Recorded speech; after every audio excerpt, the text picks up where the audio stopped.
The trip across the North Sea was uneventful. Cloud cover wasn't too bad. Within 20, 30 miles or kilometers or so from the German frontier, you could see the front just tiring up, and we could never get over it with our bomb loads, yet alone flying formation. And the mission was scrubbed. We were in a process of making a 180 to return back to England when German aircraft come out of the clouds and shut us down. We didn't even see them at the time. And I mean, they just came in one swoop. And I think, if I recall correctly, they took 5 of us out of the sky.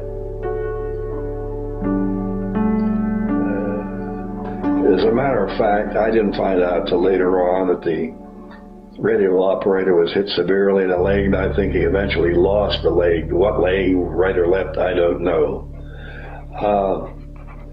But the hydraulic lines were severed. Very difficult to control the plane. And a fire broke out under the flight deck, the putt-putt. That was the emergency engine to start your 4 engines. And I crawled back under the flight deck with a fire extinguisher trying to put out the fire. And I know the order, when we were first hit, the order when they had difficulty controlling the airplane, the order to bail out was given. And bombs were salvoed because some of us we had to go through the bomb bay, so I had to go through the bomb bays to get out. I went out the nose wheel door. I am the navigator. But I was under the flight deck putting out the fire, and I saw somebody going through the fire into the bomb bays bailing out. I didn't know who they were. And I got back up front. I grabbed the navigator. I says, "Pinky, it's time to get our ass out of here." He says, "Why?" I said, "I just saw, I think it was Herb, our pilot." I said, "It's time to get the hell out of this thing." And he looked up. He could see the pilot and co-pilot's legs from the navigator's table. And I was standing by. I says, "Pinky, get the hell out of here."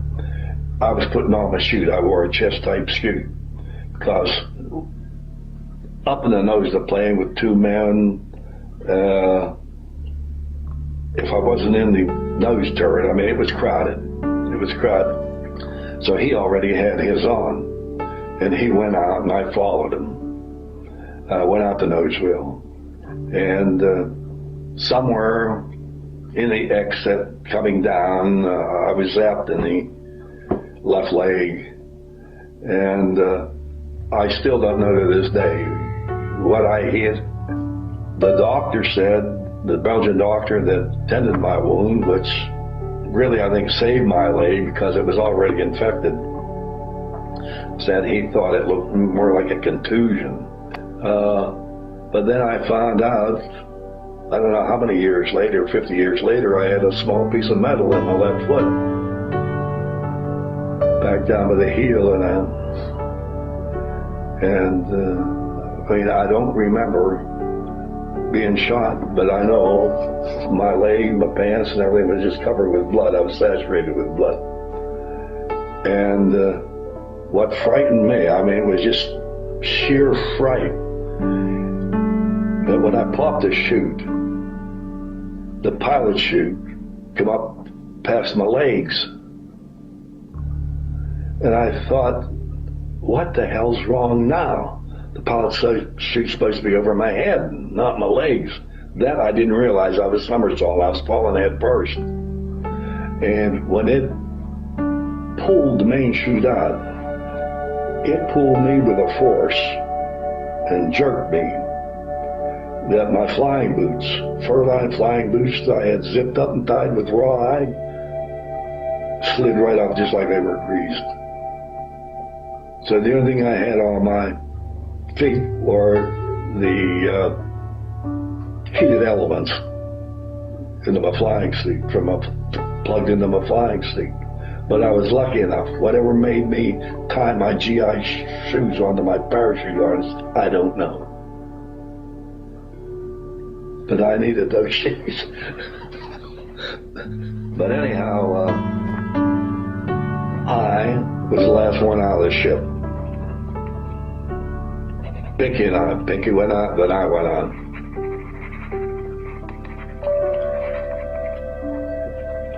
And wouldn't you know it, I looked up and I see this 140 F-190, Buckwolf 190, coming right at me. Evidently, the German pilot must have thought I was the pilot, because he flew right at me, made a turn, flipped his wings. Whether he was trying to spill my chute, I don't know. Whether he was trying to salute me as the pilot, one airman to the other, I don't know. But I crawled up the damn stride line so fast I damn near spilled my chute. When he came around the second time, I just swung like a pendulum. I thought, well, I'm not going to give you a sitting target. But I reached for my 45, and I thought, well, you son of a bitch, I'll shoot at you, you know, and I didn't have it. I lost my gun, I lost my escape kit, I lost everything when the parachute opened. Do you think this move was one of chivalry, the fact that that fraternity of pilots thinking you were a pilot? I don't know. I like to think that was it. But I later found out when one of the Belgians I was corresponding with told me that the pilot that shot me down had been shot down 5 times previously. So you may have got him the previous mission. They took him back to his base in the horse and carriage. Another quirk is I had a very good friend by the name of Tomonto. He was co-pilot in one of the lead crews. And he had wrote to Mom.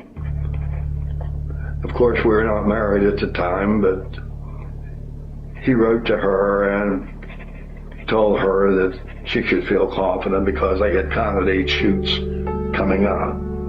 Well, the 8 shoots happened to be everybody but Pinky and I, because we were the last 2 on. And normally the pilot and co-pilot are the last ones on. Yeah, that's right. So you ever talk to your pilot and co-pilot about that? No. Well, he gave the order to bail out. As a matter of fact, the waste crew were the first to bail out. But why didn't you get the word? Oh, I got the word, but the thing was on fire.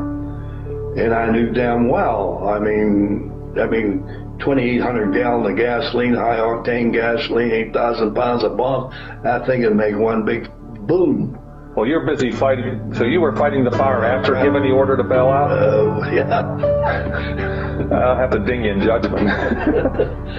And why? I don't know, but I went back to see. What it was. I thought maybe if I could get it out, we could get under control. The hydraulic lines. That was one thing I didn't. Why didn't Pinky get out sooner? I don't know that. Okay. I don't know that.